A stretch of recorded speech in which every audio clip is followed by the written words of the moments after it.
Oi, gente, boa noite. Eu estou gravando isso na noite de quarta-feira. É, Essa daqui seria a nossa aula 20 e... 25. Eu botei no nome do arquivo aqui, desculpa a minha distração, né? Aula 25.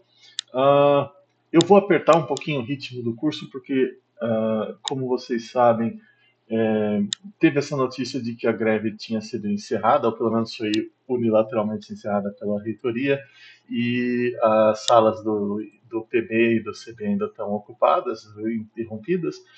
Então, vamos fazer essa coisa online mesmo e terminar o semestre.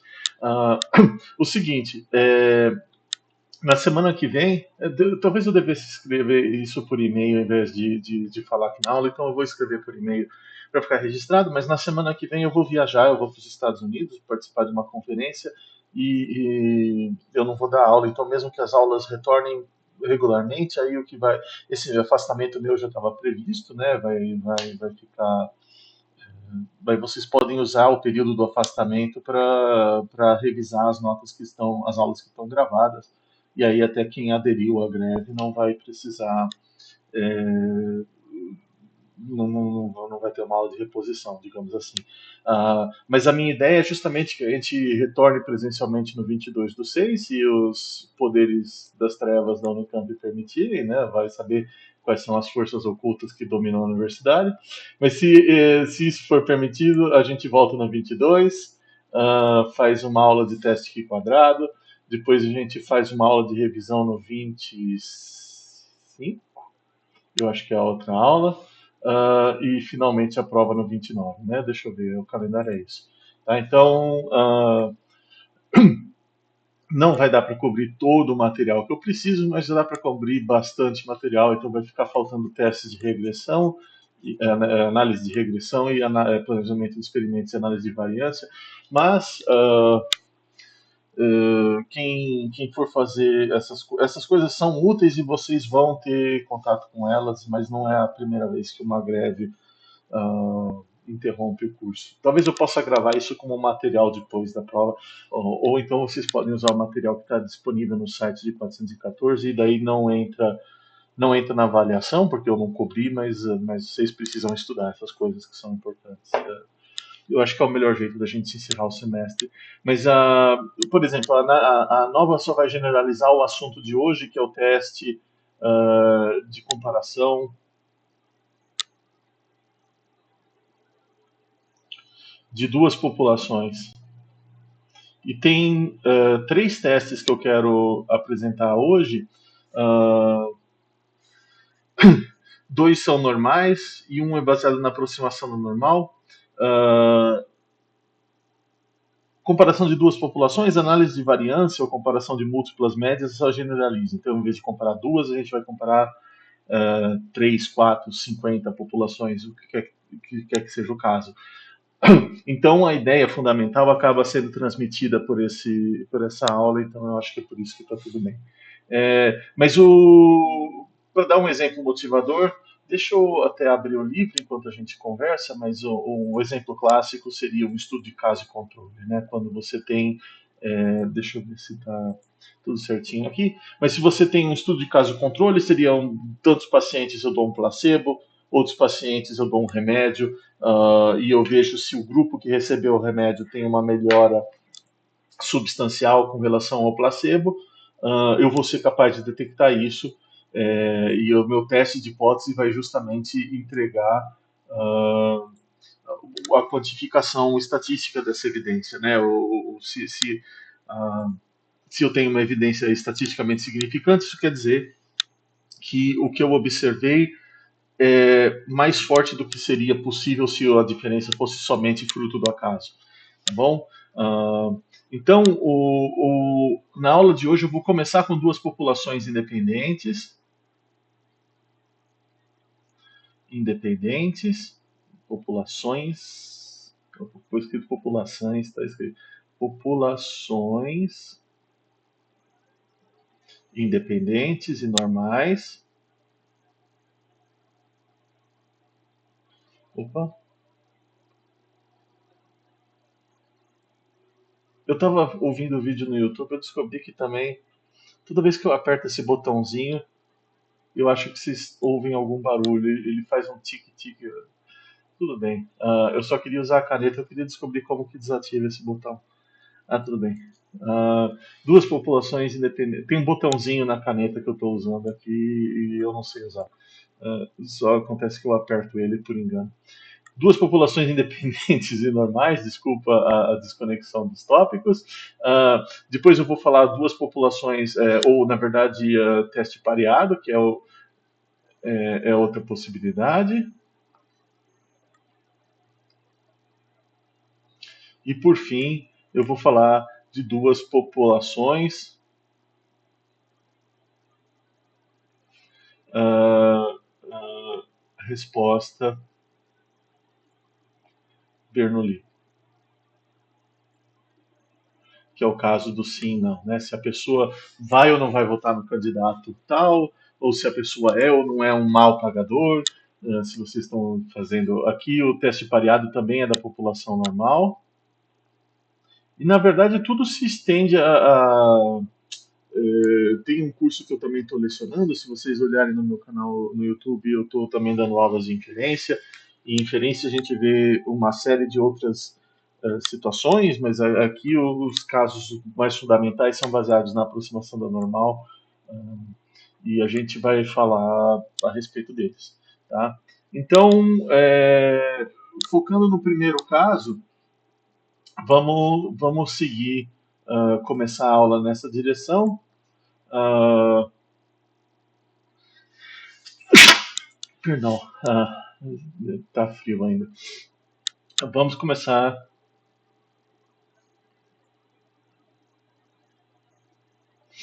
com duas populações independentes.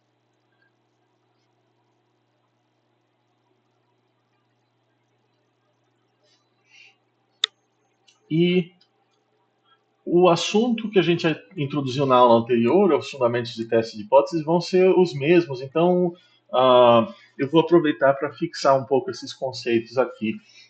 Imagina que você tenha x1, x2, reticências, xn, uma amostra I e D de alguma coisa normal com média μx e variância sigma x ao quadrado. Por exemplo, isso daqui poderia ser a sua pressão sanguínea em repouso.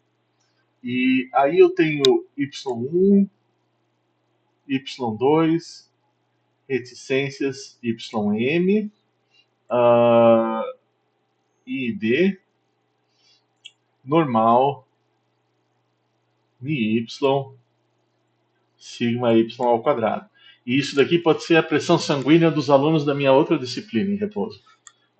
Vamos supor que exista um efeito, né? Os alunos da outra disciplina que eu estou dando são da estatística, talvez eles tenham pressão mais alta que vocês, ou pressão mais baixa, dependendo da situação, vai saber. Então eu quero fazer uma comparação entre as médias desses dois grupos. Então a hipótese que eu quero testar, ou a hipótese de interesse que vai ser mais fácil de testar, é que a média do primeiro grupo seja igual à média do segundo grupo. Tá? Então, se é no exemplo de caso controle, esse grupo do placebo, aqui seria exemplo,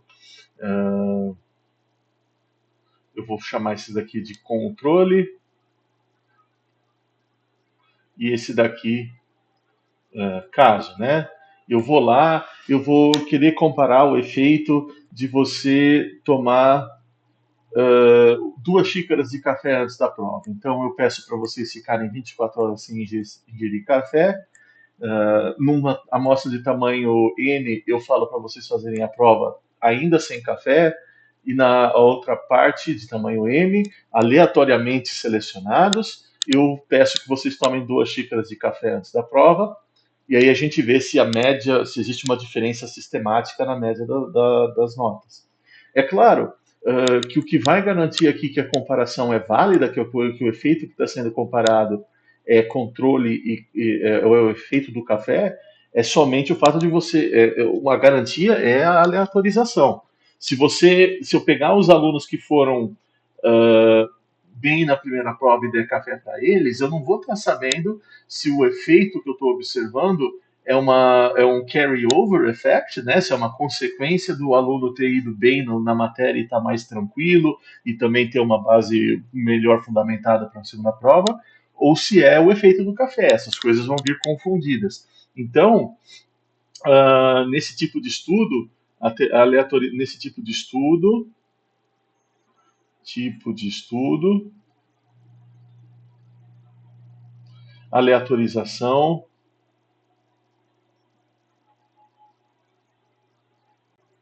é crucial,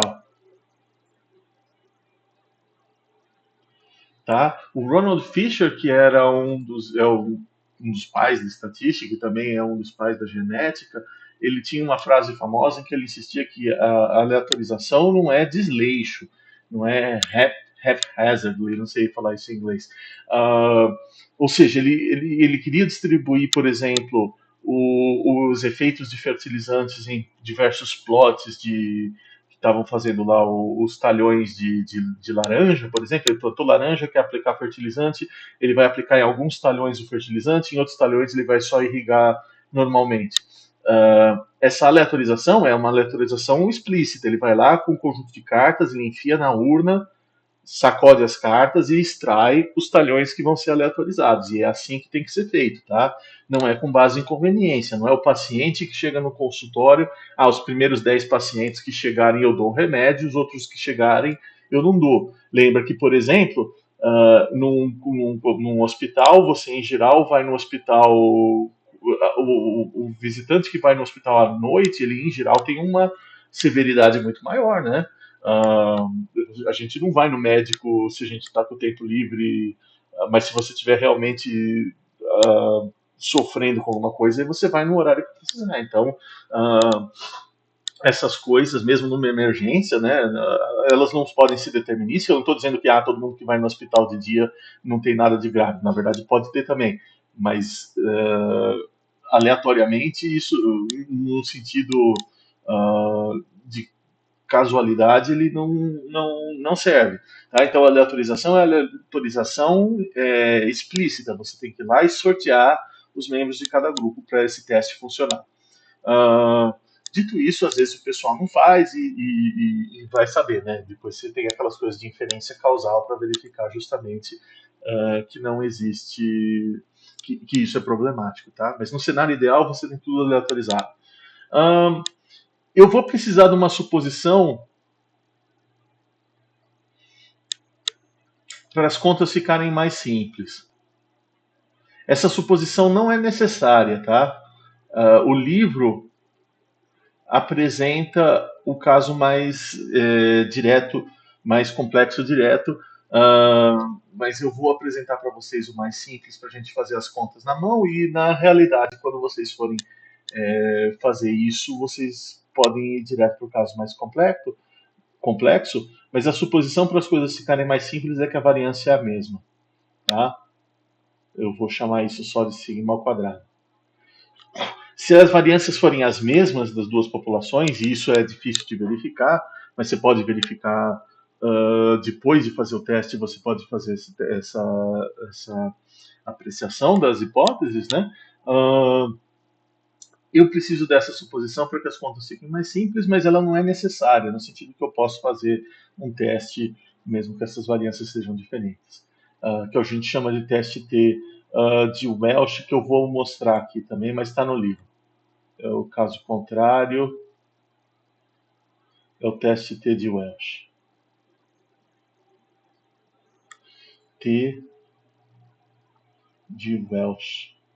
E a suposição simplificadora, ela não muda muito as contas, ela só vai mudar a distribuição de referência que a gente vai usar.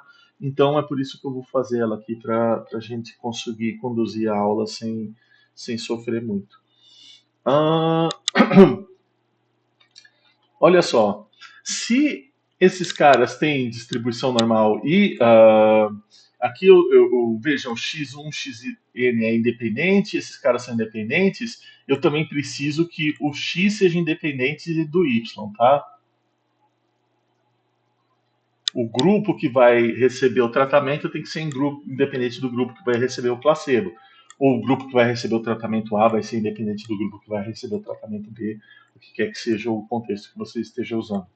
Ah, nesse caso, eu vou usar o fato de que x barra menos y barra, ou y barra menos x barra, tanto faz. Em geral eu escrevo assim, né? Y barra menos x barra. Se esses caras são independentes, isso daqui é normal, né? A diferença, eu coloquei o símbolo errado aqui, que é a distribuição. Uh, a diferença entre esses caras, se eles forem independentes, bom, eu sei que a gente argumentou em alguma aula passada que esse cara aqui é normal com média mx e variância sigma x ao quadrado sobre n, né, a distribuição amostral. E esse outro cara aqui, a gente argumentou que é normal, pela analogia, né, normal com a mesma média, e variância sigma y ao quadrado sobre n, né? Se esses caras são independentes, além disso, eu vou botar uma estrelinha aqui, a variância de x barra menos y barra, o que quer que seja, ou o converso, é a variância de x barra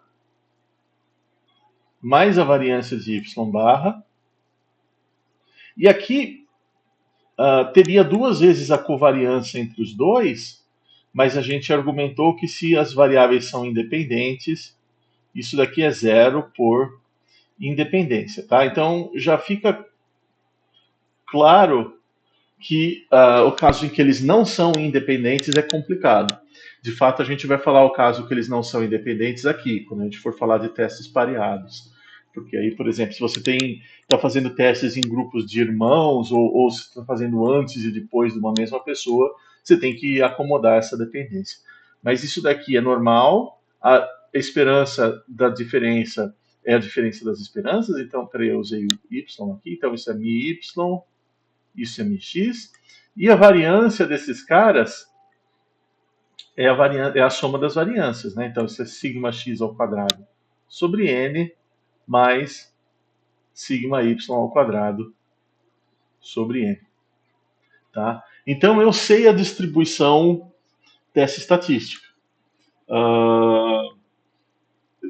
Quer dizer, eu não sei porque eu não sei os parâmetros, eu estou testando os parâmetros aqui, eu estou assumindo que eles são iguais, mas desconhecidos, tá? Os signos. Então, não é uma suposição assombrosa. Eu estou assumindo que as variâncias são iguais. E os mis eu estou testando. Eu também não sei qual é o valor de mi, mas eu quero testar a hipótese de que qualquer valor esse que eu não saiba seja igual. Bom, desculpa, estava vendo umas mensagens aqui. Nesse caso, o que eu posso fazer? Eu preciso de uma estatística do teste, né? Eu estou começando com essa hipótese nula que eu escrevi aqui em cima. Deixa eu pintar ela de verde.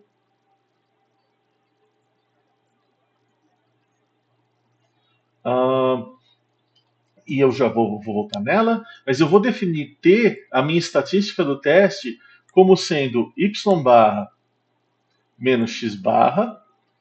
Se eu não conheço mi, essa diferença fica aqui. E perdão. E aqui, se vocês lembrarem, a distribuição T era a estatística normal menos a média dividido pelo desvio padrão, né? Mas o desvio padrão amostral. Se eu soubesse sigma, isso daqui era normal. Mas como eu não sei sigma, o que eu vou fazer é dividir esse cara por S. Eu vou chamar esse cara de S pol, eu já vou explicar o que é. 1 sobre N mais 1 sobre M raiz, né? Que é justamente a raiz quadrada desse termo aqui, no caso em que sigma é o mesmo. Deixa eu fazer isso em outra linha, onde S pool. O que é esse S pool? É somatória de indo de 1 até n, xi menos x barra, mais somatória de j indo de 1 até n, de yj menos y barra ao quadrado. Eu peguei uma régua grande aqui, deixa eu usar essa régua. Eu sei que tem um negócio aqui, mas eu gosto de escrever com uma régua.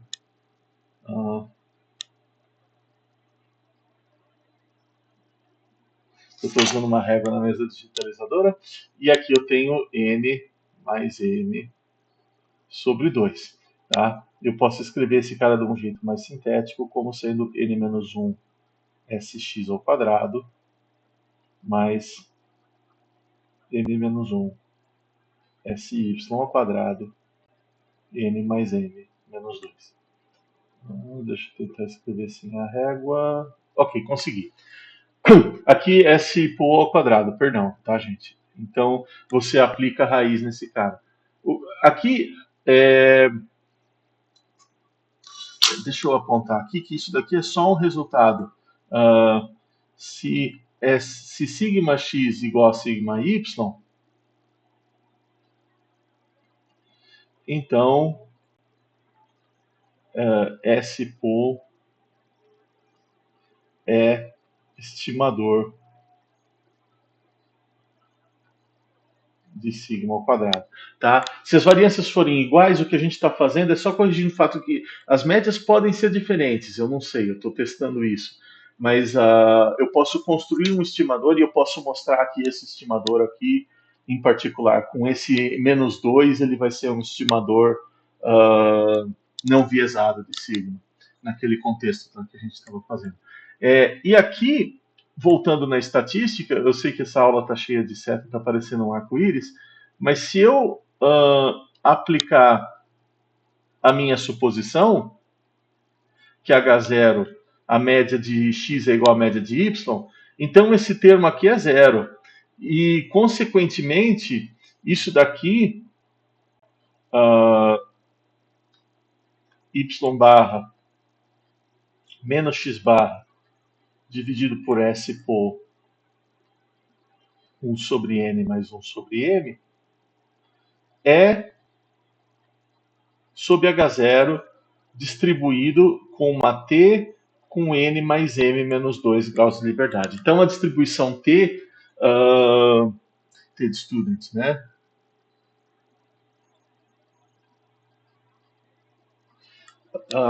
Como eu falei, a distribuição t de student é bastante usada, e aqui eu estou fazendo uma comparação no caso controle.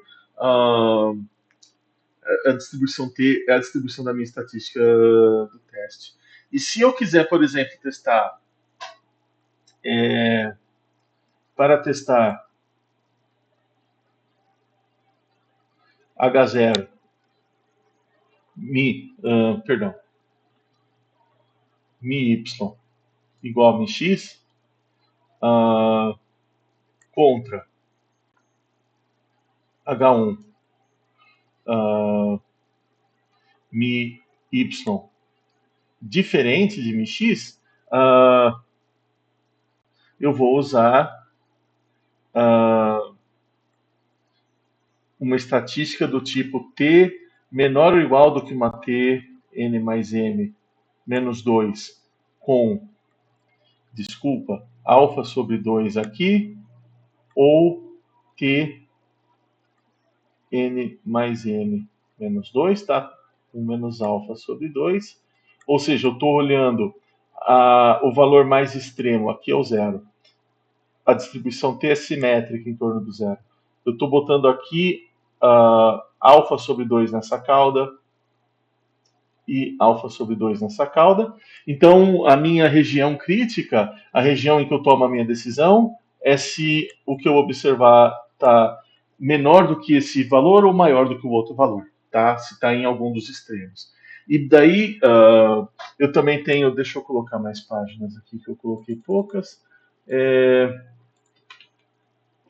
Eu também posso testar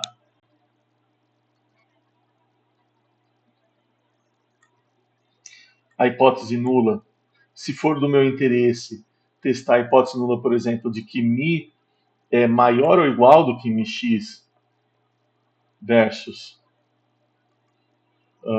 mi y sendo menor do que mx, então vocês têm que lembrar que sempre a região que vocês querem olhar a sua tomada de decisão vai ser baseada na hipótese alternativa.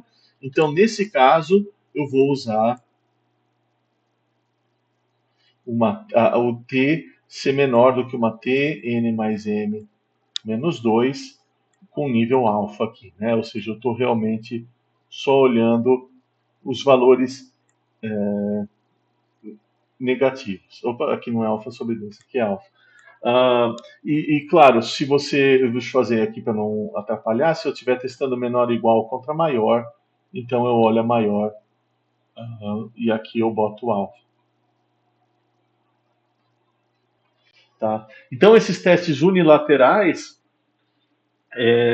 às vezes, eles são interessantes. Né? Vamos dizer assim: que você está olhando o placebo contra o, um tratamento e você sabe que o tratamento tem um efeito positivo, então você pode fazer o teste unilateral e só verificar se o placebo for maior ou igual que o tratamento, a resposta contra esse cara, e se você rejeitar, então você tem evidência significativa de que a hipótese é verdadeira.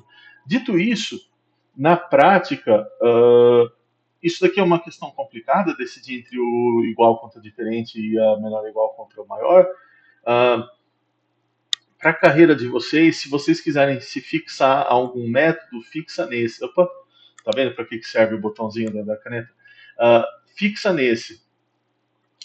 Tipicamente na publicação científica é igual contra diferente a hipótese. Tem contextos em que o maior é preferível e que o menor é preferível, mas para a gente não sofrer, quando vocês tiverem o domínio específico dos assuntos que vocês vão fazer testes de hipótese, certamente essa discussão vai voltar e aí o pessoal da área de vocês vai dizer o que é melhor fazer do que o outro.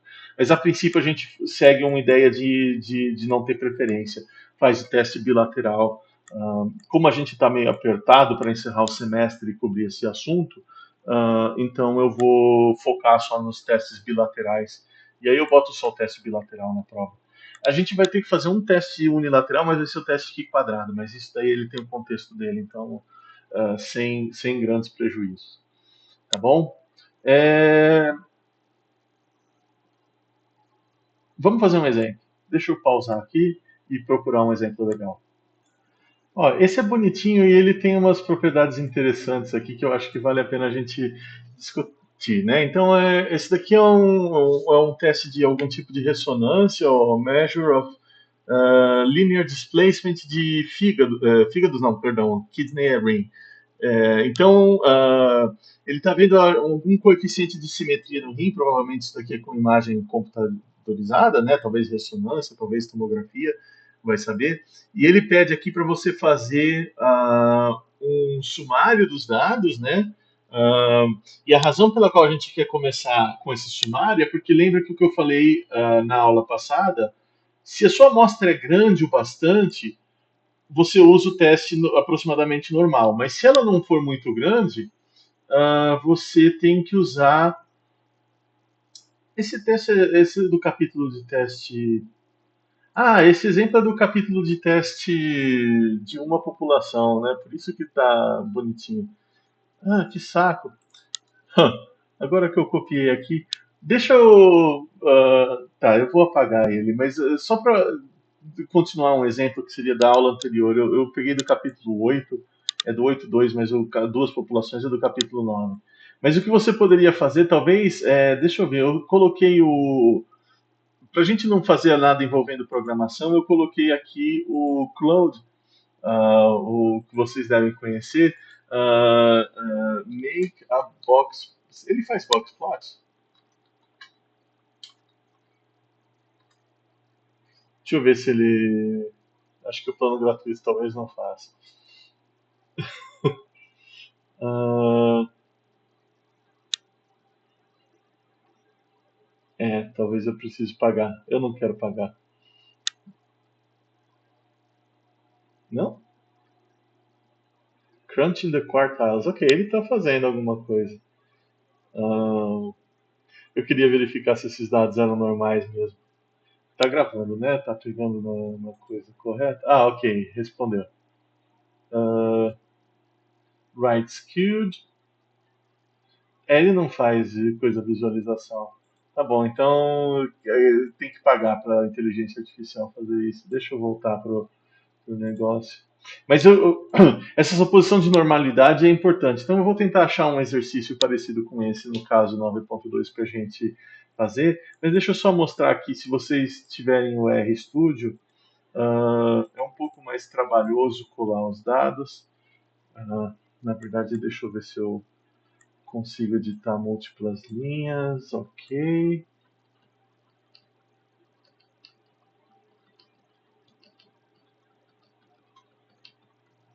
Aí tem que digitar essas coisas. Ah, e eu quero fazer um boxplot de x e eu quero fazer. Então, vocês veem que ele tem de fato alguma simetria. Eu posso fazer um. Opa, eu não quero apagar tudo. Boxplot de x e um histograma de x. Ah, e ele é realmente meio assimétrico. O que a gente poderia fazer para fazer um teste que assume normalidade quando a distribuição tem essa cara? Em geral, quando você tem algum tipo de assimetria para a esquerda, o que você pode fazer é ou aplicar a raiz quadrada ou o logaritmo. Eu acho que isso deve ser razoável, nenhum valor aqui é positivo, né? É menor que zero. Então, o boxplot do log dos dados é mais simétrico e o histograma do log dos dados também tanto faz o log, tá? A base é irrelevante. O histograma não é tão bonito assim, ele tem esse buraco aqui. Mas eu acho que se vocês fossem fazer um teste T sobre esse cara, talvez o log seja mais adequado. Tá bom. Deixa eu interromper de novo e vou achar um exemplo melhor. Ok, agora acho que eu peguei um exemplo adequado. Ah, então eu tenho. Isso daqui tem alguma coisa a ver com roupas, né? Peças de tecido, melhora a sensibilidade do tecido, então é um processo industrial. Eles estão testando a extensibilidade de um tecido de alta qualidade, que é o H, e o de baixa qualidade. E a gente quer verificar, primeiro, se os dados são de fato normais, se é plausível a normalidade, e se for plausível que as variâncias sejam parecidas, a gente quer fazer o teste T para determinar se eles são é, equivalentes, né? Quer dizer que essa qualidade do tecido talvez não tenha efeito na extensibilidade, né? Eu imagino que isso seja algum critério de quanto que o tecido estica ou não. Então é um processo industrial bastante razoável. Uh, que área será que trabalha com a indústria têxtil? O pessoal da mecânica, né? Também. Eu acho que talvez o pessoal da mecânica seja o mais. Ou engenharia de produção. Engenharia de produção também. Mecânica e produção provavelmente trabalham com essas coisas. Apesar que eu lembro de um cara que. Bom, enfim, desculpa, eu tô viajando aqui. Então deixa eu mudar a vista, vamos voltar para aquele RStudio de novo. Essas coisas do R é só para eu mostrar o gráfico para vocês. Se vocês tiverem dinheiro para pagar a inteligência artificial, ou se quiserem fazer no Excel, ou se quiserem fazer no Python, dá na mesma. Mas a ideia é que eu consigo declarar os dados nesse RStudio e eu consigo, por exemplo, fazer o boxplot de H e de P, né? Ele tem essas duas figuras, mas o mais interessante eu acho seria fazer de H comparado com o P. Isso dá, a sintaxe é meio chata, deixa eu digitar aqui e eu já retomo a gravação. Ok, só para vocês não verem. Basicamente, o que eu estou fazendo aqui é criar um data frame. Essas coisas de R vocês não se preocupam, né? Mas eu concatenei esses caras num vetor só e criei um vetor de categorias, porque se você tem um dado em formato de planilha, como esse que está aqui mostrado embaixo da tela, o R entende isso, e daí você pode mandar o R fazer um boxplot onde a resposta é explicada pela categoria para esse conjunto de dados. E o que eu observei foi isso daqui. Eu tenho os tecidos de alta qualidade, eu tenho os tecidos de baixa qualidade, P. Os box plots são razoavelmente bem distribuídos, eles não têm. O que não seria normal aqui? Seria, por exemplo, a existência de um outlier ou alguma simetria severa coisa assim, tudo isso seria problemático. Tem outras figuras para verificar distribuição, mas a gente não falou delas direito no curso, eu não vou cobrar na prova. Por exemplo, um gráfico que é razoável vocês fazerem também. Deixa eu fazer aqui. Eu preciso de uma matriz com duas colunas. E eu quero que faça o que é norme de H com o que é line de H e o que é norme de P com o que é line de P. E eu não falei dessa figura explicitamente, mas o que ela está fazendo aqui é um gráfico que a gente chama de quantil-quantil. Eu estou pegando o que seria o quantil da distribuição, uh, por exemplo, só para voltar aqui no Shornal rapidinho, só para eu explicar o que eu estou fazendo, se os meus dados têm essa distribuição e eu coloco, né, eu quero verificar que os dados tenham essa distribuição. E aqui eu boto uma reta com os meus dados. Então eu observei, sei lá que valores eu tinha observado, né? Eu tenho que padronizar eles. Então eu observei aqui, aqui, aqui, aqui, aqui, aqui. Eles têm que ficar concentrados em torno da média, né? E aqui o que eu estou marcando no quantil é o cara que tem, por exemplo, 1 sobre o tamanho dos dados, esse daqui é o 2 sobre o número de dados, esse é o 3.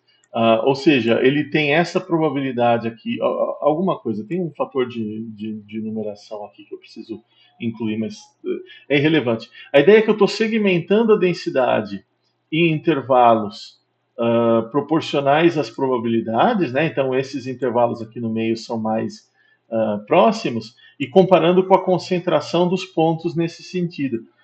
Então, se você esse desenho maluco, se vocês olharem a figura vai fazer mais sentido.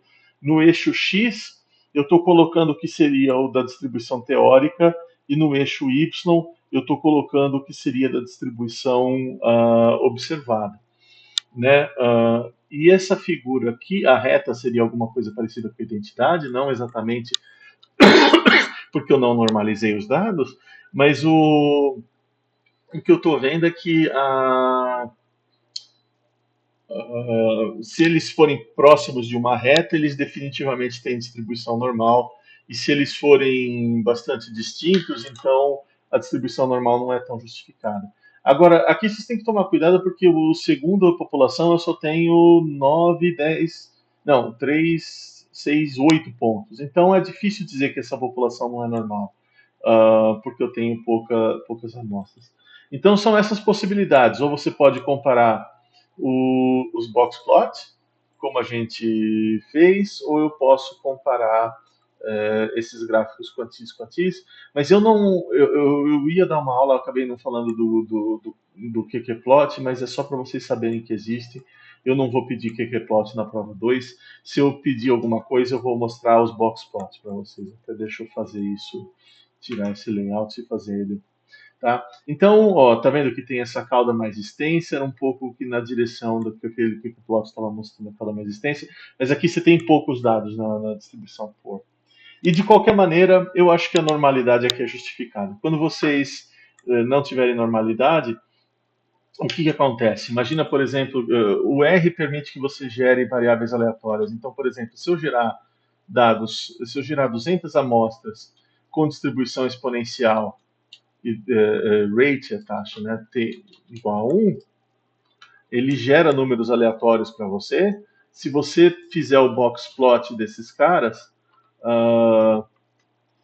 claramente eles não têm distribuição normal, porque aparece aquele monte de outlier, mas lembra que essas regras de outlier do box plot, ele é para dados normais, né? Então, dados simétricos e tudo mais. Então, às vezes os dados não são normais mesmo. E aí o gráfico quantil também tem esse comportamento estranho aqui, né?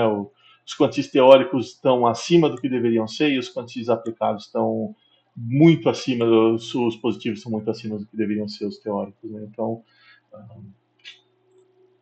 é só para vocês saberem. De qualquer forma, voltando ao assunto da aula de fato, eu acho que a suposição de normalidade é razoável aqui. Então deixa eu apagar esses caras. Vamos lá, item A, razoável? Deixa eu marcar aqui. Ah, sim.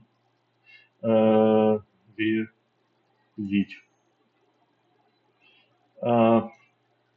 Na verdade, a gente está em 2026, né? Por que não fazer uma coisa mais interativa? Deixa eu voltar aqui na figura.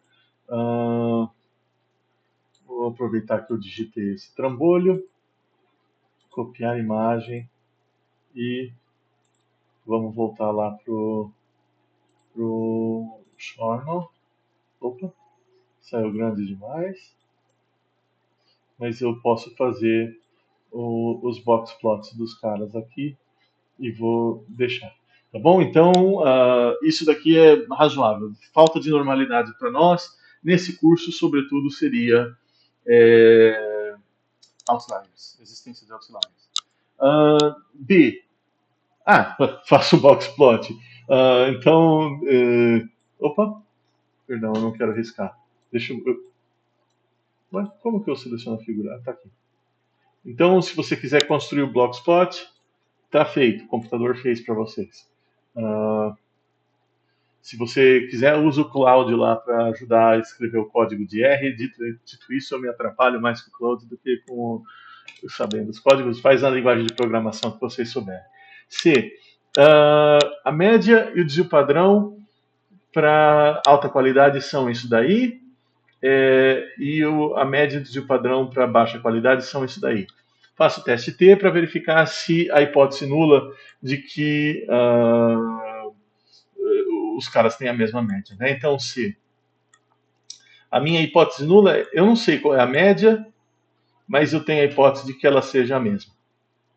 Então, mi y igual a mi x. Ou mi x igual a mi y. Nesse momento não faz diferença. E, apesar de eu ter a inclinação de dizer que o tecido pobre deve ter uma malha pior, eu vou fazer o teste diferente, porque eu falei que eu ia focar nesse caso. Tá bom? Eu quero fazer a comparação desses caras. Então, eu vou pegar aqui a minha estatística T é exatamente x barra menos y barra, ou, perdão, pode ser essa também, tá? Não muda nada. Tanto faz y barra menos x barra ou x barra menos y barra. E eu vou fazer o meu desvio padrão por 1 sobre m mais 1 sobre n.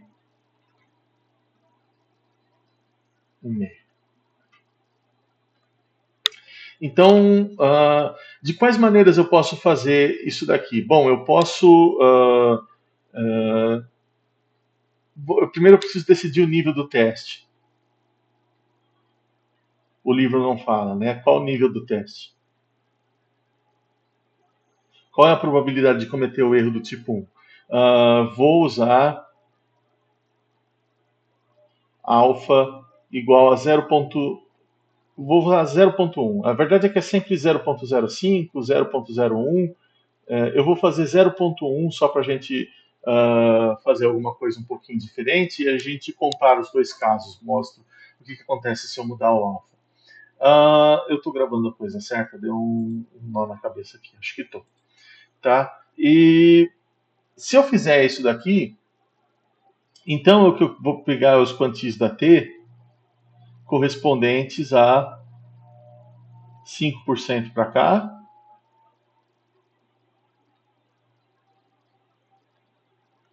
e 5% para lá. Então, deixa eu abrir a distribuição T aqui. Eu vou abrir a tabela que a gente vai usar na prova. Tabela normal T aqui quadrado. Deixa eu mudar a vista. PDF. Então, eu tenho aqui uma tabela da T e daqui quadrado. Eu vou dar essa tabela para vocês e eu vou dar só a distribuição de cima na tabela. Então eu quero 5% na distribuição de cima. O que eu preciso fazer? Eu vou 5% na distribuição de cima nessa coluna. Vocês conseguem ver eu iluminando? Conseguem. 5% nessa coluna. E quantos graus de liberdade eu tenho nesse experimento aqui? Vamos voltar lá. Deixa eu fechar a tabela. Nesse caso aqui, eu tenho. Deixa eu fazer a coisa aqui. Não, vou manter em azul. N mais M menos 2 é. Quantas opções? 1, 2, 3, 4, 5, 6, 7, 8, 9, 18, 24 N.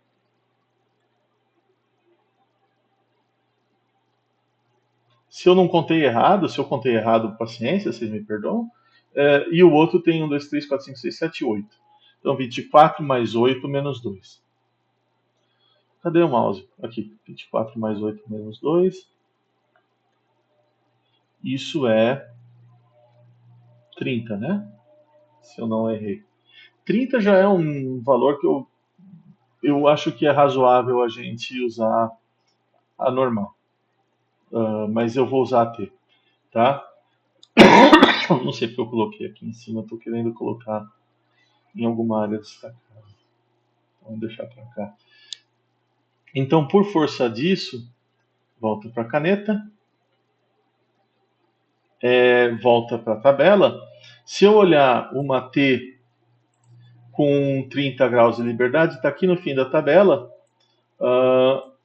A normal seria 1,66. A T com 5% de probabilidade de cada lado, 1,7. Então, tá bom. Esse valor simplifica as contas. Deixa eu voltar para as notas.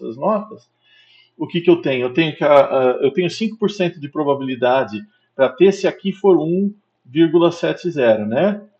E por simetria, se aqui for menos 1,70, eu tenho 5% de probabilidade à esquerda. Tá? Então, se eu for usar isso daqui, seria a minha T de 30 graus de liberdade no nível 95%, e isso daqui é igual a minha T com 30 graus de liberdade no nível 5%. 5% para lá, 5% para cá, dá 10% ao todo. Então, para fazer o teste aqui, eu só preciso comparar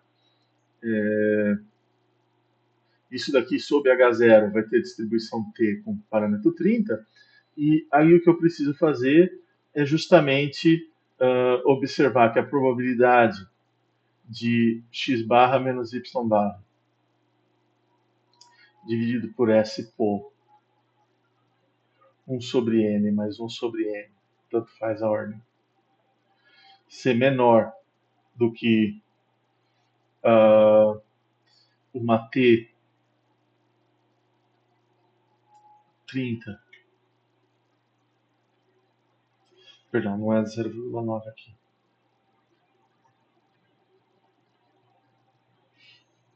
E por simetria, essa probabilidade é a mesma, então eu até poderia multiplicar esse cara por 2 se eu quisesse, mas deixa eu fazer certinho antes da gente começar a tomar esses atalhos. Mas a probabilidade de x barra menos y barra 1 sobre n mais 1 sobre m, 1 meio, se maior do que uma t 30 com 0,95. Bom, aí eu posso começar. Eu sei que esse cara é menos 1,7 e eu sei que esse cara é 1,7.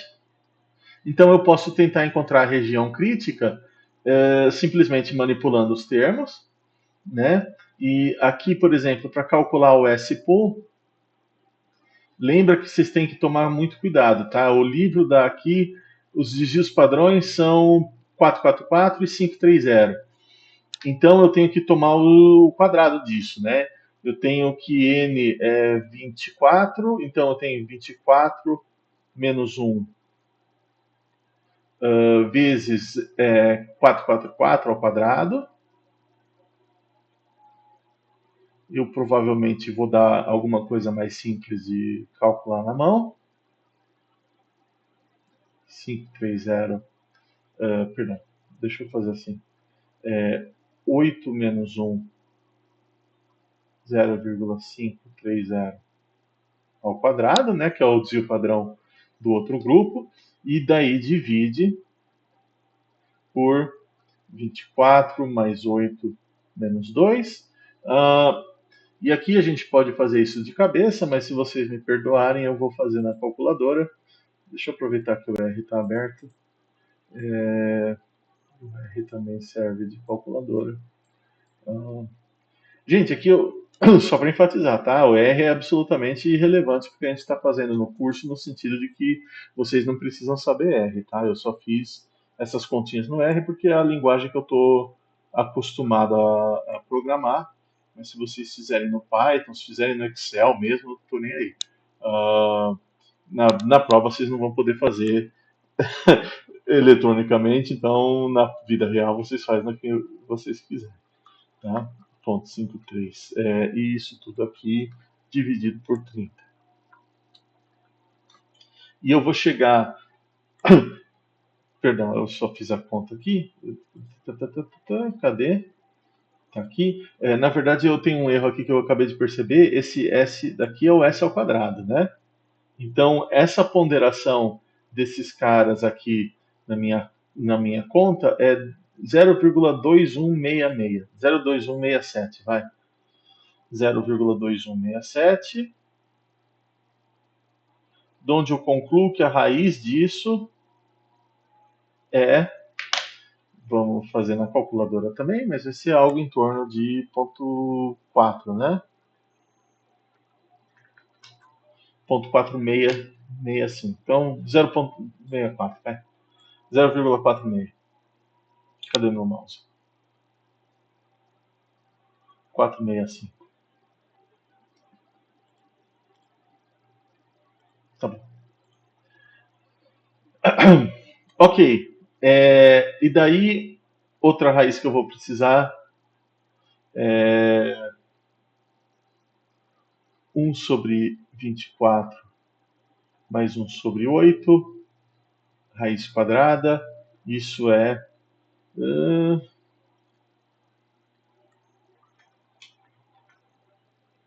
De cabeça, de novo, tanto faz. É 1,66666. Se vocês tiverem na prova, vocês botam aqui um resultado aproximado. Qualquer coisa razoável está valendo. 0,408. Eu provavelmente vou dar esses números para vocês decidirem. 0,408. Se vocês olharem as minhas provas antigas, eu fazia essas contas mais complicadas e falava alguma dessas aqui é útil para vocês. E daí vocês decidem o que é útil ou não. Tá? Então, eu tenho essas duas coisas aqui calculadas. Então, se x barra menos y barra for menor do que menos 1,7 vezes 0,4, faltou um zero, 48 vezes 0,465, ou x barra menos y barra for maior do que esse troço aqui, qualquer uma dessas está na região crítica, né? Então, se isso acontecer, rejeito H0. E aí o que eu preciso fazer é finalmente chegar na diferença entre os caras, né? 1.508 e 1.588, né? Então eu tenho aqui, tanto faz, x barra menos y barra é 1,508 menos 1,588, e isso daqui é menos 0,08. Então vamos fazer o da linha de cima, né? O 1,7 vezes 0,408 vezes 0,465, vai dar em torno de 0,4, né?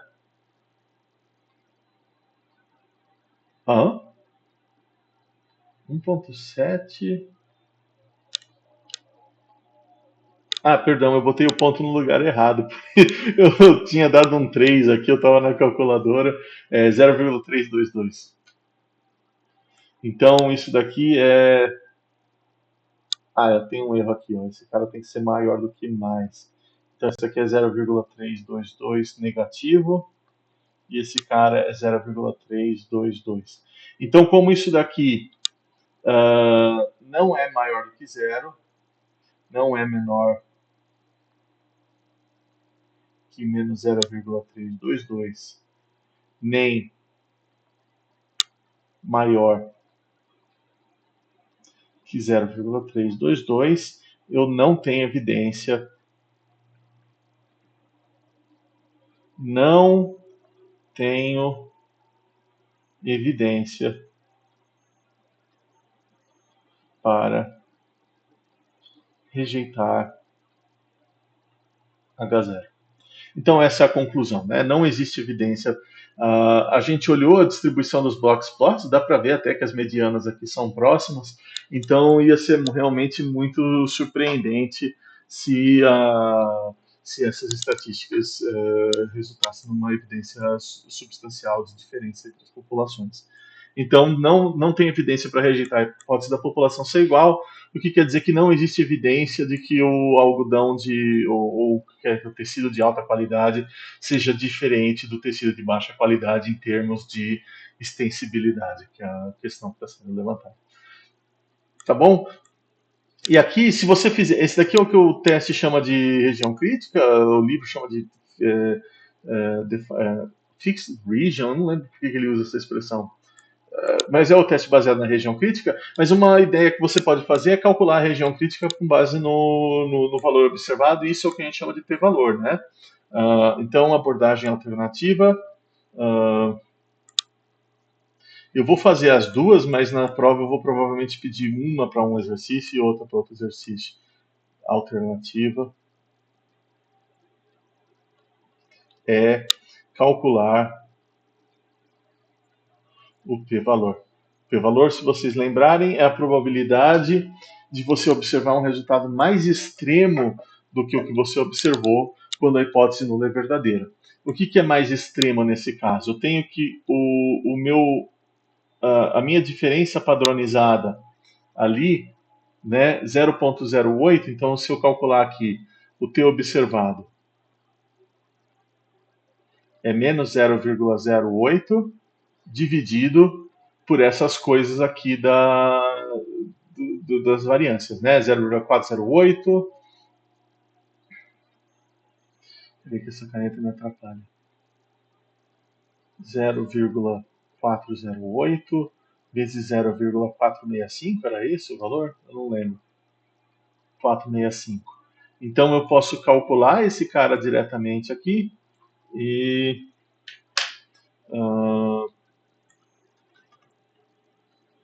deixa eu botar um parêntese aqui para não dar ruim.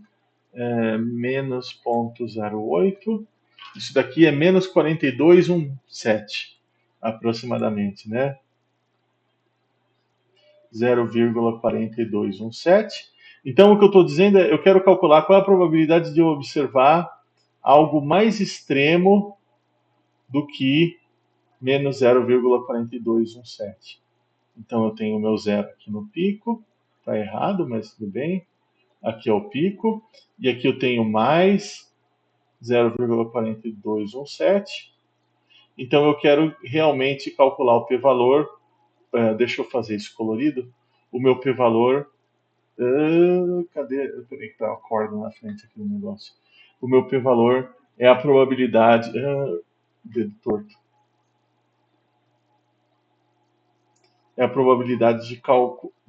É a área embaixo da curva que corresponde a algo mais extremo para baixo ou equivalentemente algo mais extremo para cima. Tá? E se você está num teste bilateral, como é o caso do nosso, eu posso olhar um cara só, ou seja, eu posso olhar a probabilidade de uma T com 30 graus de liberdade ser maior do que mais 0,4217 e multiplicar por 2, porque esse vai ser o meu p-valor, né? Então, se a gente for lá na tabela, deixa eu mudar a fonte, se a gente for lá na tabela, eu quero saber qual que é a tabela não tem, né? Não vai dar para calcular coisa com p-valor só para normal. A gente consegue calcular o p-valor explicitamente, porque no livro as tabelas T tem um monte de probabilidades aqui. Mas se você tiver, eu não quero insistir no R, mas se você tiver, vamos ver se o bendito do Claude me dá. what is the... não sei por que eu falo em inglês com ele. Probability of a t-distribution 30 degrees of freedom be greater than 0,4217. 0.4217. 217 era isso, tá? Vai lá, Cláudio, me ajuda.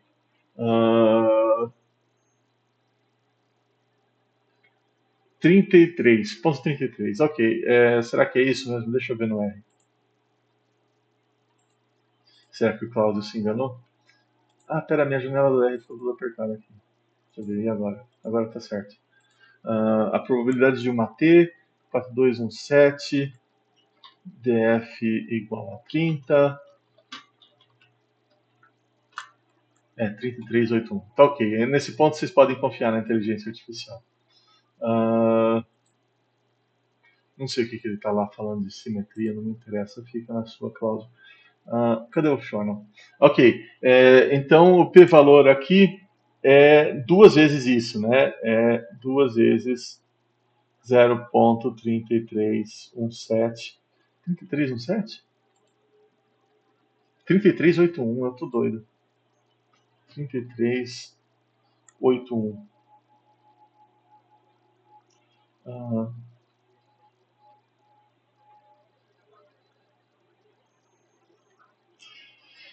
Então, o p-valor desse teste aqui é 0,68, que significa que, como ele é muito maior que o nível de significância, maior que o nível estabelecido de significância, então eu não rejeito H0.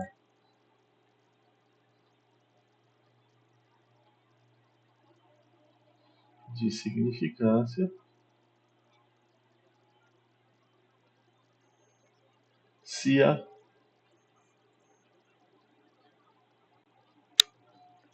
rejeito H0.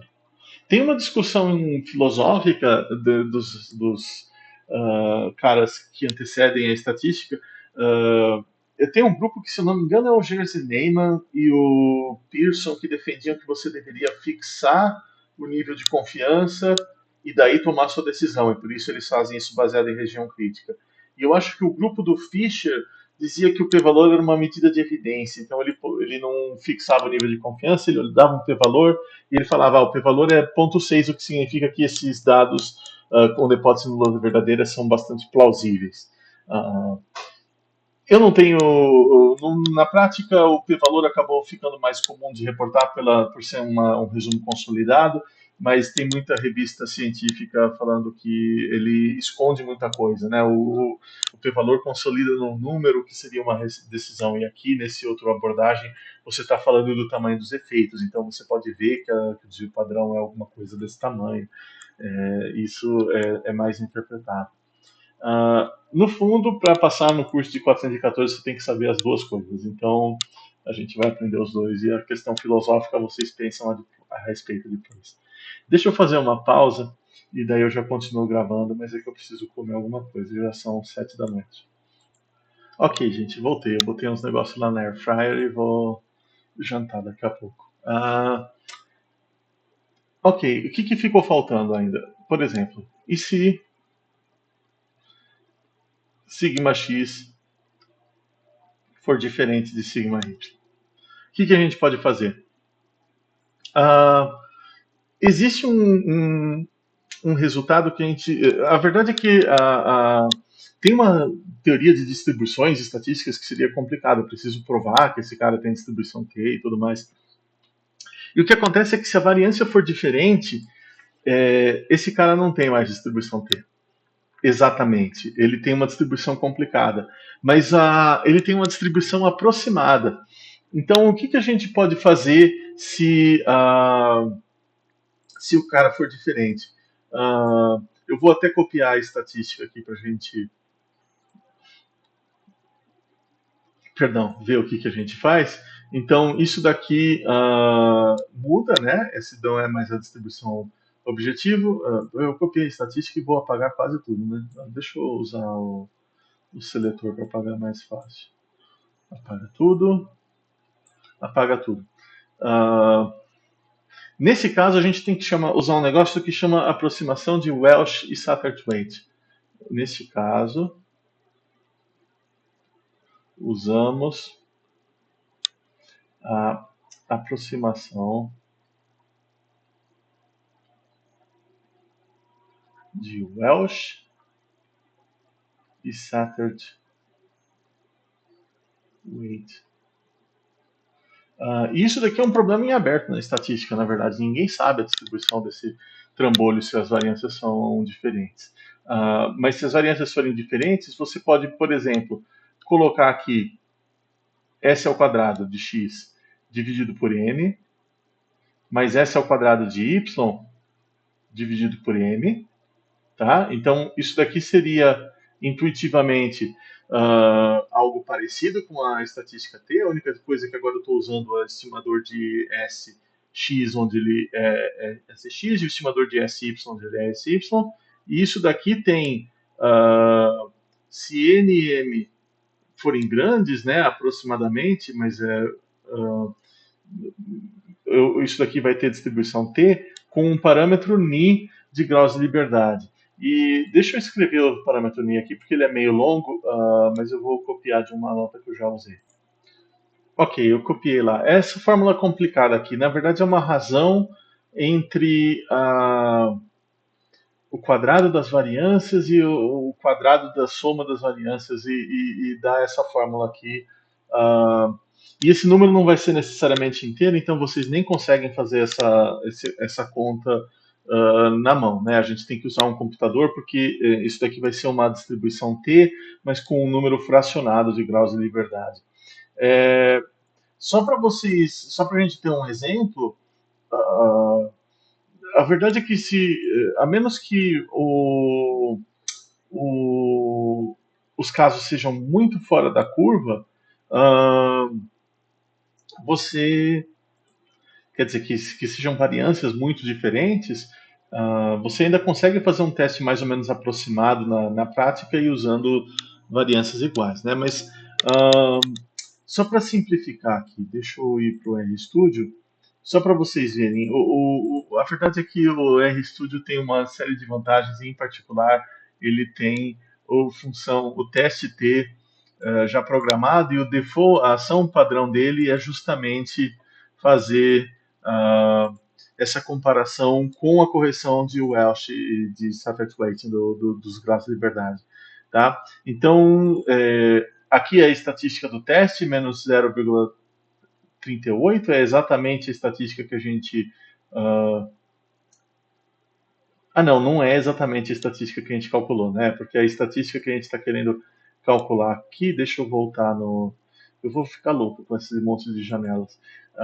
Agora não é mais o S-pool, né? Agora a gente está dividindo pelas variâncias de cada grupo. Então, isso daqui está correto. Então, a estatística muda assim um pouquinho. E voltando no R, os graus de liberdade agora são 10,48. Nesse caso, então, tem bastante diferença de graus de liberdade. Eu calculei correto o tamanho de graus de H? 24. Ok. Legal. Eu acho que como tem uma diferença muito grande no tamanho das amostras, então, testando a hipótese desses caras, os graus de liberdade calculados usando aquela fórmula complicada que eu passei para vocês, eles não diferentes. Mas o p-valor ainda deu alto, ainda deu 0,7115. Mas essas coisas não vai dar para calcular na mão, né? Então na prova a gente não vai fazer. Mas na vida real vocês vão acabar provavelmente fazendo esse teste. Então no exemplo, qual que era o número do exemplo? Opa, eu não quero dar zoom não. Como que eu desfaço isso? Eu quero rolar a tela. Ok.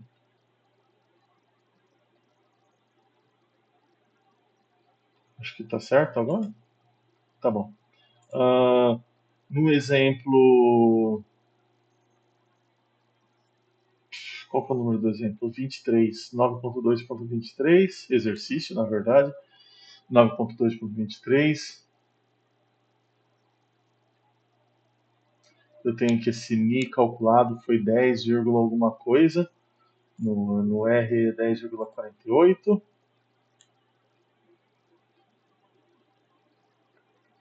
E o p-valor 0,711 ou qualquer coisa assim. Ah, tá bom, era basicamente isso que eu queria falar sobre o Welsh Sutter Trades. No livro é sempre. Tem uma questão também filosófica aqui que é importante, que é a seguinte: faz sentido você olhar a variância para decidir o teste que você vai usar? E isso é um pouco criticável, por isso que na prática eu acho que é melhor para a carreira de vocês usar sempre o teste de variâncias diferentes. Porque apesar dele ser aproximado, ele não é, ele é relativamente robusto. Ele não dá um valor exato, mas ele é bastante razoável. E ele é bastante coerente com o teste T pareado quando as populações são iguais. Apesar daqui os números de graus de liberdade serem diferentes, vocês veem que o p-valor é praticamente o mesmo. Ou seja, eu estou obtendo mais ou menos os mesmos resultados. Só o framework que muda. Então, para a prova, não tem como a gente usar isso daqui na prova. Então, a gente vai fazer o teste de duas populações independentes usando esse SPOL. E para a vida real, vocês podem tratar os caras como sendo de variâncias diferentes sempre para a gente não sofrer. Então, deixa eu ver se a minha air fryer já terminou ali o que eu botei. Senão eu já volto, porque a gente fala do teste T pareado. Ok, ainda não terminou. Ainda tem mais um tempinho. Vamos lá. O teste T pareado eu vou apresentar também. Então, de novo, a gente está apertando um pouco o assunto da disciplina para poder cumprir o material. Ah, mas o teste T pareado, a menos de uma consideração teórica, ele é mais simples. Ele existe, é o teste no contexto em que temos dados longitudinais. Na verdade, os dados longitudinais é mais extenso que isso, ou pelo menos duas observações. Por exemplo, antes, depois. Ah, a ideia é que esses dados aqui eles podem ser mais dependentes. O teste ter para população independente é uma coisa, e esse daqui eu posso ter dependência, no sentido de que se eu tenho, por exemplo,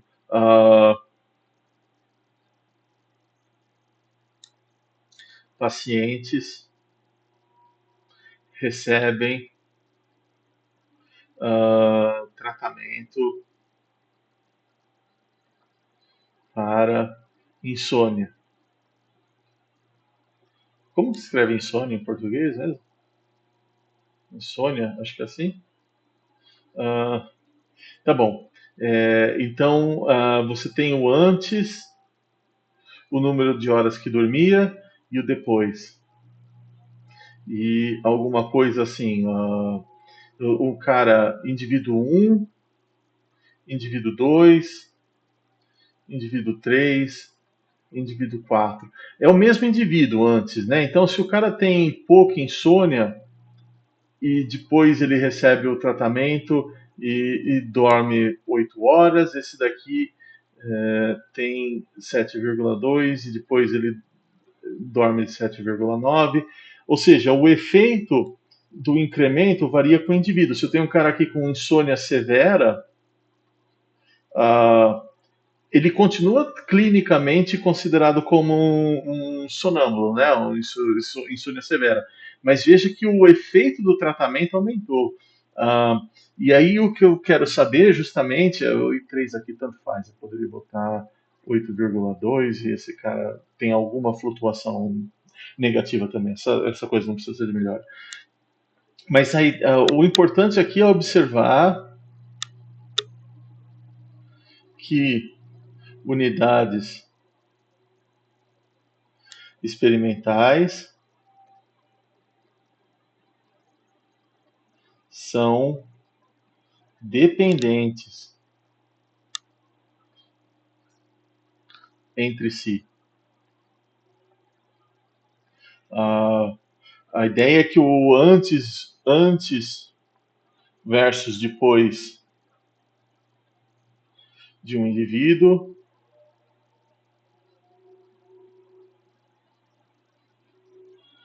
é similar.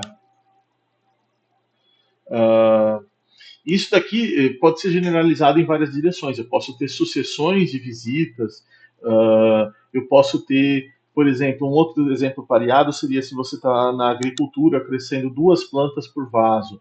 Você está variando o nível do tratamento entre vasos, mas dentro de um vaso você tem duas plantas da mesma, competindo por recursos, né? Então, esse é um estudo pareado também. Não é razoável você tratar essas duas plantas no mesmo vaso como dependentes, né? Isso tem condições gerais que a gente também chama isso daqui olhar também o que a gente chama de delineamento split plot,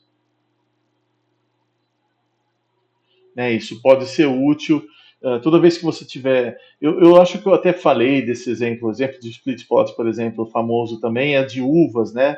Tem um tratamento que você aplica na parreira e um tratamento que você aplica na planta. Então, uh, o pareamento, nesse caso, aqui eu estou fazendo com dois, isso pode ser feito com mais, mas o pareamento é uma maneira de fazer essas contas mais simples e é um estudo mais simples que a gente consegue fazer. Então eu vou fazer esse exemplo no curso e modelos mais complicados que não split plot vocês vão ver num curso avançado da área de vocês ou talvez num curso avançado de estatística se vocês se interessarem. A minha air fryer está apitando, então eu vou lá desligar. Ok, teve uma pausa para o lanche aqui, mas está tudo certo. Ah, continuando de onde a gente parou, o que eu só preciso fazer aqui é justificar o que a gente vai propor para poder fazer esse teste T pareado. Ah, aqui o que vocês precisam ter em mente sempre é o seguinte: deixa eu voltar com a caneta. Ah, no caso pareado, tenho x1 e y1, blá blá blá, xn e yn, pares I e D. Uh, e basicamente normais, só que aqui o que eu tenho é o Mi X e o Mi Y, ou seja, ele é normal multivariado.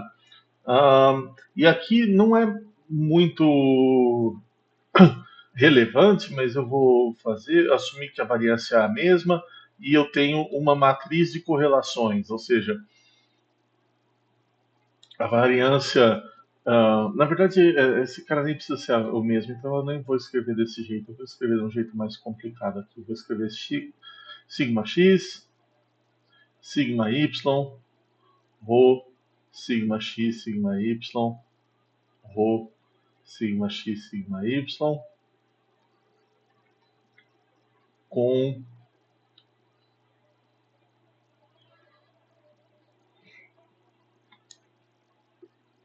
perdão, coeficiente de correlação. E aqui, basicamente, o que eu vou fazer, eu não vou desenvolver essas coisas, mas eu vou argumentar com vocês e eu vou propor que se para cada par eu tomar YJ menos XJ, eu vou definir esse cara como XJ, como DJ, então DJ vai ter distribuição normal com média Mi y menos mx, ou mx menos my, tanto faz, uh, e uma variância aqui, sigma d. E basicamente o que eu estou propondo é o seguinte: se os dados forem pareados, a gente vai usar o teste T calculando sigma d, mas eu não vou estimar esses termos aqui. esses termos todos. Porque vai dar muito trabalho, é complicado fazer essas coisas. E essa. Opa, perdão, apaguei coisa demais. Isso é particular para o TST pareado, então, em algum sentido, o TST é mais fácil, o TST pareado é mais fácil, porque a hipótese nula de μy ser igual a μx é equivalente. Opa, dedo gordo. Equivalente à hipótese nula de que μd é zero. Deixa eu fazer um zero melhor. E por que eu não posso fazer isso em geral? Bom, primeiro, você só precisa que o tamanho da amostra nas duas populações sejam iguais, né? Se você tem um teste pareado, tomar a diferença das entradas e fazer o teste univariado vai produzir um teste correto, no sentido de que vai preservar o nível de significância. E se as amostras não forem pareadas de fato, se elas forem, digamos, independentes, tudo bem. Só que você vai ter muito menos graus de liberdade, porque você vai estar fazendo um teste T com n-1 graus de liberdade, ao invés de n mais n-2, que seria o caso geral. Tá? O que você não pode fazer de jeito nenhum é o teste T independente quando os dados são pareados, porque se você fizer o teste independente quando os dados forem pareados, ou quando os dados forem independentes, né, aí você vai estar fazendo descobertas falsas. Então eu vou marcar isso daqui e o resto é só concluir a aula para dar um exemplo. Note fazer teste T independente quando dados têm dependência,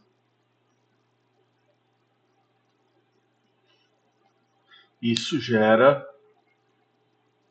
descobertas falsas. E eu não vou explicar muito bem porque, quer dizer, a ideia é que você vai estar subestimando esse termo aqui em cima, esse termo no denominador, você vai estar subestimando ele se a covariância for positiva.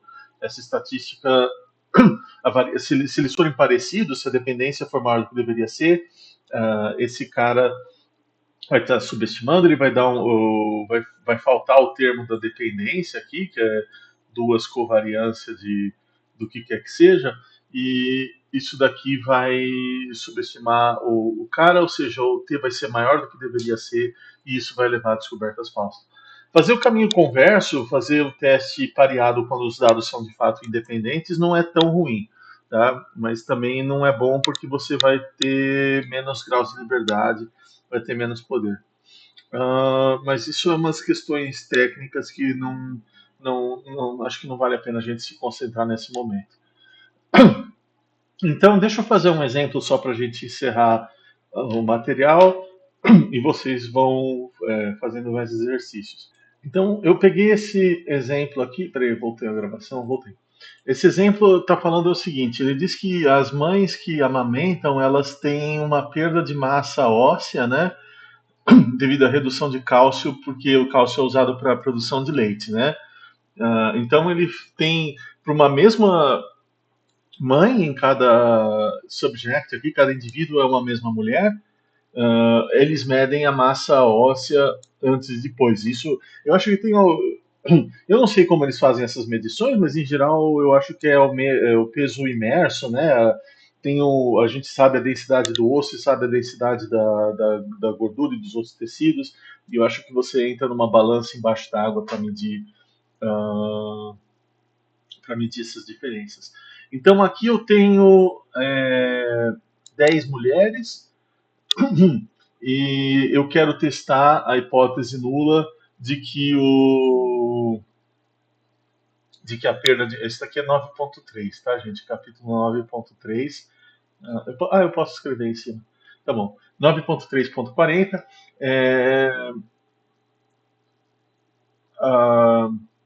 existe uma.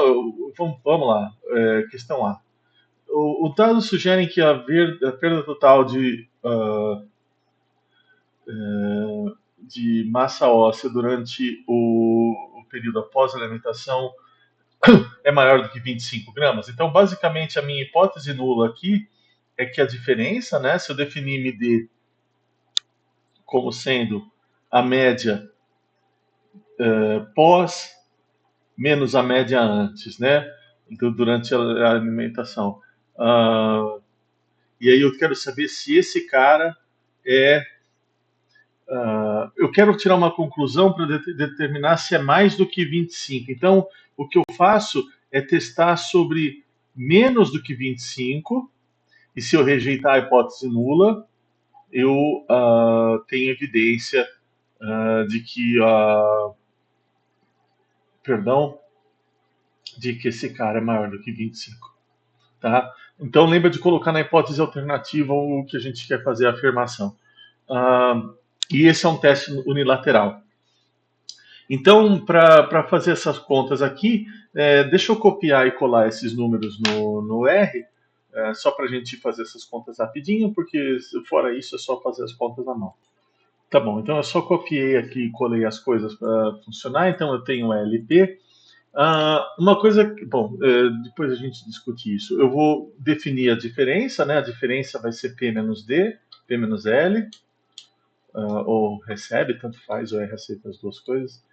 P menos L, e daí eu tenho essas observações das diferenças, e eu quero fazer o teste T, então eu faço a média de D alta, na verdade, 105,7, o desvio padrão de D é 103,85, e eu posso já fazer a estatística do teste, né? Eu posso definir o meu T0, o T observado,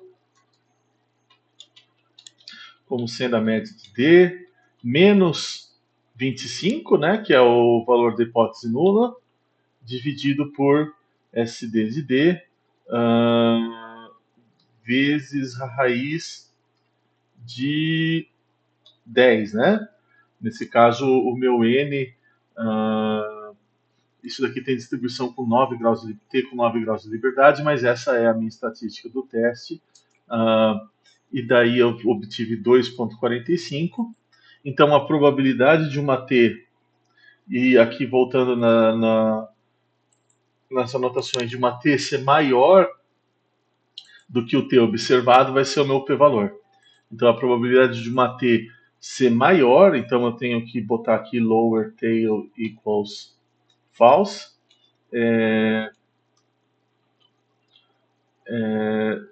TOBS com 9 graus de liberdade é 0,018, né? Ou seja, esse é o meu p-valor. Claro, vamos fazer isso. Deixa eu colocar essas coisas no journal lá para a gente ter registrado. Deixa eu pausar. Então eu coloquei aqui os sumários, né? Eu tenho D barra igual a 105,7, o SD igual a 103,85. Eu tenho aqui sob a hipótese nula, que a média 25 que você faz nesse caso de menor ou igual contra maior é pegar o valor da fronteira. Tem umas razões técnicas aqui, mas eu não vou. Isso daqui a gente pode dizer que é equivalente a isso daqui quando a hipótese alternativa for maior, porque o que a gente vai usar é o valor da maior, né? Então, nesse caso em que eu tenho menor ou igual contra maior, o que eu quero saber é a probabilidade. Perdão? É a probabilidade de uma T com 9 graus de liberdade, né? É n-1 sempre, o número de graus de liberdade, de uma T com 9 graus de liberdade ser maior do que isso. Então aqui eu tenho uma T com 9 graus de liberdade e o nível de significância é 0,5, então eu quero a de 0,05 aqui. E daí eu vou pegar, deixa eu abrir o PDF, na nossa tabela Q quadrado, perdão, tabela da T, eu quero 5% de probabilidade para cima, eu tenho 9 graus de liberdade, é 1,83. Tá? Então, se o quantil da T, uh, esse cara aqui de cima, cadê meu mouse? 1,83. Se os meus dados padronizados forem maiores do que isso, eu rejeito H0, mas então, usando isso daqui, eu tenho que 105,7 menos 25 dividido por 103,85, raiz de 9. Isso daqui a gente tinha calculado, era 2,41, né? 2, deixa eu olhar no R. A gente tinha calculado 2,46, mais ou menos. Isso é 2,46. Então, como 2,40, perdão, como o valor observado da estatística é 2,46, é maior do que 1,83, que é o quantil do T com 9 graus de liberdade e nível 0,5, então eu tenho evidência para rejeitar H0. Então, eu tenho evidências suficientes para rejeitar H0, que significa que o nível de a diferença entre o período de pós-amamentação e o período de lactação do nível de cálcio no coisa é maior do que 25 unidades de o que quer que seja isso daqui, né? Total bone mineral content em gramas, tá? Então é maior do que 25 gramas. O B e o C eu não vou gastar muita energia, não. Uma coisa que eu falei aqui que ele está falando de intervalo de confiança, lembra que isso daqui é uma observação. Eu vou fazer um outro tópico aqui. Uh, observação. Testar H0 MID igual a um número, C é equivalente a construir um. Perdão, não é exatamente nesse caso equivalente. Deixa eu pensar. Deixa eu, em vez de ir por exemplo, deixa eu falar mais formalmente. Por que o teste para dois caras é interessante? Se H0 Mi D igual a C versus H0 versus H1, né? Eu escrevi e falei errado e depois me corrigi. Mi D diferente de C pro pareado.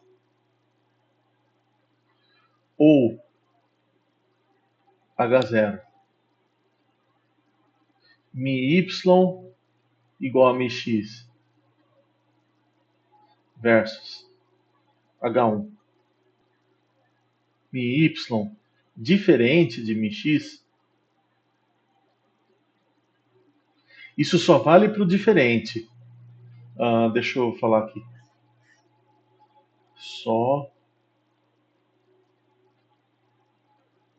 para o diferente.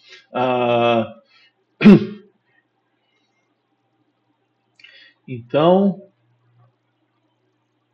um teste aproximado, no caso da normal é equivalente, mas em outras distribuições não é, então por isso que eu estou falando que é aproximado. É construir perdão, construir meu pai, construir um intervalo de confiança de nível 1 menos alfa para um teste aproximado de nível alfa, né? É construir um IC de nível 1 menos alfa de confiabilidade para a quantidade de interesse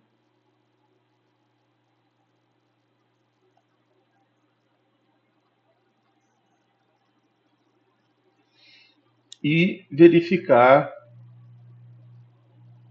se o IC cobre a gazela. Tá? Então, dependendo do que você estiver fazendo, isso é muito mais fácil. Aqui no contexto do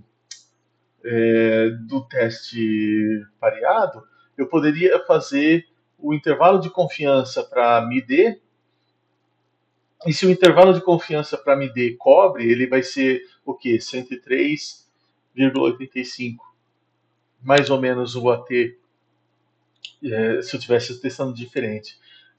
Mais ou menos uma T vezes o desvio padrão dividido por raiz de n.